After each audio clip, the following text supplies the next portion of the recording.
ایک واقعہ ہے جو تواتر کے ساتھ نقل کیا گیا ہے. امام باقر اور امام حنیفہ کے درمیان یہ مکالمہ ہوا ہے یا امام جعفر اور امام ابو حنیفہ کے درمیان، یعنی ایک اہل البیت میں سے تھے، دوسرے امام حنیفہ تھے. تو وہ اہل البیت کے جو امام تھے، امام باقر یا امام باقر کے بیٹے امام جعفر، وہ امام حنیفہ کو سمجھانے کے لیے کہ چونکہ امام حنیفہ اکثر معاملات میں عقل کو دخل دیتے تھے اور بعد میں احادیث اس کے خلاف نکلتی تھی اور پھر وہ حنفیوں کو بعد میں دفاع کرنا پڑتا تھا کچھ چیز. دوسرا، امام حنیفہ تابعین کے اقوال کو حجت مانتے تھے اور بعد میں احادیث اس کے خلاف نکلی، موقوف اور مرفوع احادیث. میں آپ کو بتاؤں، یہ جو بے ایمانی ہے نا، یہ اللہ کے فضل سے اس پلیٹ فارم سے نہیں ہوتی. مرزا جیلمی نے جھوٹ بولتے ہوئے، کذب بیانی کرتے ہوئے کی ہے. ایک جھوٹا واقعہ پیش کر کے امام اعظم ابو حنیفہ رحمۃ اللہ کے خلاف ایک منفی پراپیگنڈا کرنے کی کوشش کی ہے. روافظ تو پیش کرتے ہی ہیں، مرزا جیلمی نے یہ کہہ کے اس کو پیش کیا ہے کہ یہ واقعہ تواتر کے ساتھ ثابت ہے. ایک واقعہ ہے جو تواتر کے ساتھ نقل کیا گیا ہے. تواتر یہ خبر کی سب سے اعلیٰ قسم ہے جس کو اتنے لوگوں نے روایت کیا ہو کہ جن کا جھوٹ پہ جمع ہونا محال ہو. یہ خبر کی سب سے اعلیٰ قسم ہے.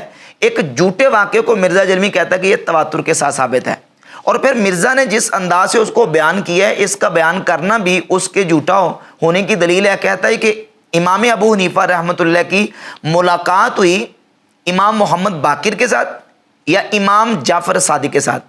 امام باقر اور امام حنیفہ کے درمیان یہ مکالمہ ہوا ہے یا امام جعفر اور امام ابو حنیفہ کے درمیان، یعنی ایک اہل البیت میں سے تھے، دوسرے امام حنیفہ تھے. اہل البیت کے دو اماموں میں سے کوئی ایک امام تھا اور امام ابو حنیفہ کی ان سے ملاقات ہوئی. اب آپ خود اندازہ لگائیں کہ جس میں جو مرکزی کردار ہے، جو شخصیت ہیں جن کے ساتھ امام ابو حنیفہ رحمۃ اللہ کی ملاقات ہو رہی ہے، وہی متعین نہیں ہے کہ وہ کون شخصیت ہے، امام محمد باقر ہیں یا امام جعفر صادق ہیں.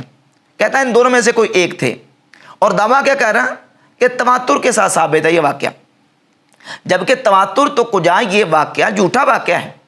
مرزا جیلمی تو سند صحیح کے ساتھ اس واقعے کو ثابت بھی نہیں کر سکتا.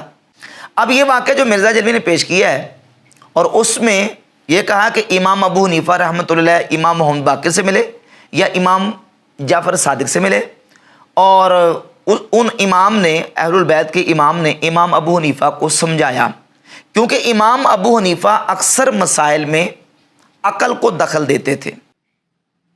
کہ چونکہ امام حنیفہ اکثر معاملات میں عقل کو دخل دیتے تھے اور بعد میں احادیث اس کے خلاف نکلتی تھی. اکثر مسائل میں عقل کو دخل دیتے تھے. مرزا جیلمی کا یہ بھی امام اعظم ابو حنیفہ رحمۃ اللہ پر صریح جھوٹ اور کذب ہے. اور ان کے ہاں تو ادلہ اربع ہیں. سب سے پہلے کتاب اللہ قرآن مجید، پھر سنت رسول، پھر اجماع، اور پھر اس کے بعد چوتھا مرتبہ آتا ہے قیاس اور اجتہاد کا. امام ابو حنیفہ رحمۃ اللہ اجتہاد اور قیاس کو درجہ دیتے تھے چوتھے نمبر پر. کتاب اللہ، سنت، اجماع، اور اس کے بعد چوتھا مرتبہ ہے قیاس کا. جبکہ مرزا جیلمی کہتا ہے کہ امام ابو حنیفہ رحمۃ اللہ اکثر مسائل میں عقل کو دخل دیتے تھے، اور باقاعدہ اس کے حوالہ جات موجود ہیں کئی سندوں کے ساتھ.